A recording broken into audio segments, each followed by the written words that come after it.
ગુરુવાર અને 12 જૂનના દિવસે લગભગ 1:45 વાગે બપોરે જે અત્યંત દુઃખદાયક દુર્ઘટના જે ઘટી અમદાવાદથી લંડન જતી એર ઇન્ડિયાની ફ્લાઇટ ટેક ઓફ કરી અને તરત જ ક્રેશ થઈ, જેના ભાગરૂપે સિવિલ હોસ્પિટલમાં ઘણા બધા દર્દીઓ એક સાથે લઈ આવવામાં આવેલા. સિવિલ હોસ્પિટલ એટલે સૌથી નજીકની સરકારી મોટામાં મોટી વ્યવસ્થા. એક સાથે હું એમ કહીશ ત્યાં સુધી 250 થી 300 ડૉક્ટર્સ, સ્ટાફ નર્સ, રેસિડન્ટ્સ અને સામાજિક કાર્યકર્તાઓ પણ બધાએ સૌ સાથે મળી અને ટ્રોમા સેન્ટર પહોંચી અને આવેલા દરેકે દરેક દર્દીને ઇમિડિયેટલી આપણે કહીશું કે ગોલ્ડન અવરમાં સારવાર મળે એવી વ્યવસ્થા તંત્રએ કરી. સતત નિરીક્ષણ અને ગાઈડન્સ ઓપડી અધિકારી તરફથી અને સરકાર તરફથી મળતું રહ્યું અને વિધિન 3 to 4 અવર્સ જેટલા લોકો સર્વાઈવર, જેટલા લોકો પણ ઇન્જર્ડ આવ્યા હતા એમને પ્રોપરલી ટ્રીટમેન્ટ આપી અને વોર્ડમાં દાખલ કરી દેવામાં આવ્યા. પછી જે ચેલેન્જની વાત આવી કે જેની અંદર જે મૃતક લોકો હતા એમનું ડીએનએ સેમ્પલિંગ અને એમની સાથે એમને આઈડેન્ટિફાઈ કરવા માટે ફેમિલી મેમ્બરનું ડીએનએ સેમ્પલિંગ, એના માટેની વ્યવસ્થા બીજે મેડિકલ કોલેજમાં કસોટી ભવનમાં કરવામાં આવી. આપની માધ્યમથી, મીડિયા માધ્યમથી જાહેરાત આપી અને દરેકે દરેક વ્યક્તિ સુધી જે લોકો ફ્લાઇટમાં ઓનબોર્ડ હતા એમના ફેમિલી સુધી પહોંચી અને આ મેસેજ આપી અને ત્યાં આગળ બ્લડ કલેક્શન જે 24/7 એમ કહીશ કે અમારી ટીમ એને કરતી રહી અને એની પછી FSLમાં મોકલી અને હવે આજે એ દિવસ આવ્યો છે કે જ્યારે આપણે એને આઈડેન્ટિફાઈ કરી શકીશું.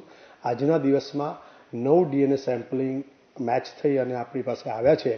પહેલું ડીએનએ સેમ્પલિંગ મેચ કરી અને પરિવારના સભ્યોને પ્રથમ મૃતદેહ જે પાર્થિવ શરીર આપણે આજે આપવામાં આવ્યું છે.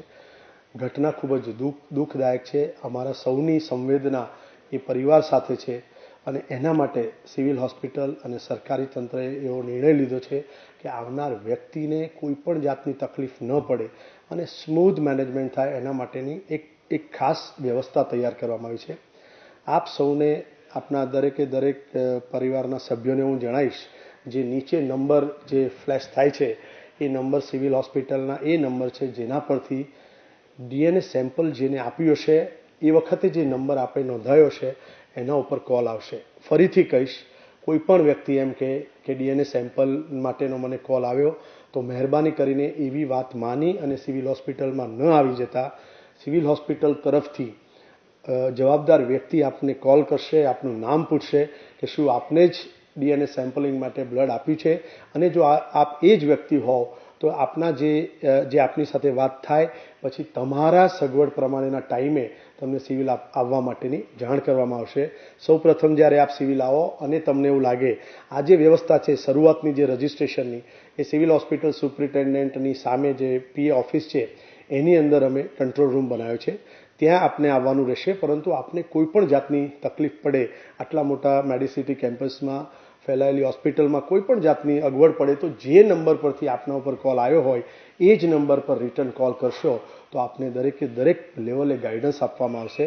આપ એક વખત ત્યાં આવો પછી ત્યાં આપનું જે મેચિંગનું રજિસ્ટ્રેશન જે આપ કરશો ત્યારે આપના દસ્તાવેજ એટલે કે આપે શું શું સાથે લઈને આવવાનું છે એ આપને ફોન પર જ અમારા વ્યક્તિ જણાવી દેશે કે સપોઝ આપ એ જ વ્યક્તિ છો જેને બ્લડ આપ્યું છે તો એ આપનો કોઈ આઈડેન્ટિટી પ્રૂફ જોઈશે. આપના અને મૃતક વ્યક્તિ સાથેનો સંબંધ એસ્ટાબ્લિશ કરતું કોઈ રેશન કાર્ડ હશે તો પણ ચાલશે. મૃતક વ્યક્તિનું પણ આધાર કાર્ડની જરૂર પડશે. પાસપોર્ટ હોઈ શકે તો પણ ચાલે.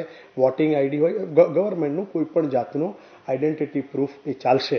પરંતુ એવી કોઈ પરિસ્થિતિ હોય કે જેની અંદર રિલેશન એસ્ટાબ્લિશ ન થઈ શકતા હોય અથવા બેમાંથી કોઈ એક વ્યક્તિનું આધાર કાર્ડ અથવા જરૂરી સરકારી દસ્તાવેજ અવેલેબલ ન હોય એવી પરિસ્થિતિમાં મામલતદાર ઓફિસથી આપે લેટર લઈ અને પછી આવશો તો એને વેલિડ ગણવામાં આવશે. એક વખતે રજિસ્ટ્રેશન થશે પછી બાકીની આપણી જે પ્રોસેસ છે એ ત્યાંથી ચાલુ થશે, આઈડેન્ટિટી થશે અને એના પછી જે કોઈ બી ડોક્યુમેન્ટ, એમ કહીશ કે આપ એક વખત પાર્થિવ દેહ લઈ અને ઘરે જાઓ એના પછી જે કોઈ બી પ્રોસેસ માટેના બધા જ જે કાગળોની જે જરૂર પડતી હોય છે એ દરેક કાગળની ફાઇલ બનાવી અને આપને આપવામાં આવશે. એટલે બિલકુલ ચિંતા ન કરશો. અમારી સંવેદના આપની સાથે છે. આપને કોઈ પણ તકલીફ ન પડે એના માટે સિવિલ હોસ્પિટલે આવી વ્યવસ્થા કરેલી છે. અને જ્યારે આપને આપનો પાર્થિવ દેહ સોંપવામાં આવશે તો જો એ રોડથી રીચેબલ હશે જગ્યા તો આપને એમ્બ્યુલન્સ દ્વારા ઘરે પહોંચાડી દેવામાં આવશે અને એ જ રીતે જે ડોક્યુમેન્ટની ફાઇલ હશે જેની અંદર તમારું મેચિંગ ડોક્યુમેન્ટ્સ હશે, PM રિપોર્ટ હશે, પોલીસની તરફથી જે જરૂરી દસ્તાવેજો હશે અને સાથે સાથે આપણે એવું કહીશું કે એમનું ડેથ સર્ટિફિકેટ પણ હશે. એટલે કે મૃત્યુ પછીની કોઈ પણ લીગલ પ્રોસિજર કરવા માટે જરૂરી બધા જ દસ્તાવેજ એક સાથે આપી અને એવી રીતની વ્યવસ્થા ગોઠવી છે જેથી કરીને આપને ફ્યુચરમાં પણ કોઈ પણ જાતની તકલીફ પડે નહીં. ફરીથી એક વખત આપના માધ્યમથી કહીશ કે મહેરબાની કરીને જો સિવિલ હોસ્પિટલના ડેઝિગ્નેટેડ નંબરથી ફોન ન આવે તો એવું માની ન લેવું કે અમારું મેચિંગ થઈ ગયું છે અથવા DNA સેમ્પલિંગ થઈ અને અમને બોલાવવામાં આવ્યા છે. ફરીથી કહીશ કે 9 જ રિપોર્ટ હમણાં સુધી મળ્યા છે. જેમ જેમ રિપોર્ટ વધશે, મળતા જશે, એમ સામેથી હોસ્પિટલ તંત્ર તરફથી કોલ આવશે. પછી જ આપણે માનવાનું કે આપણને બોલાવવામાં આવે છે તો અનનેસેસરી આપનો ટાઈમ પણ ન બગડે.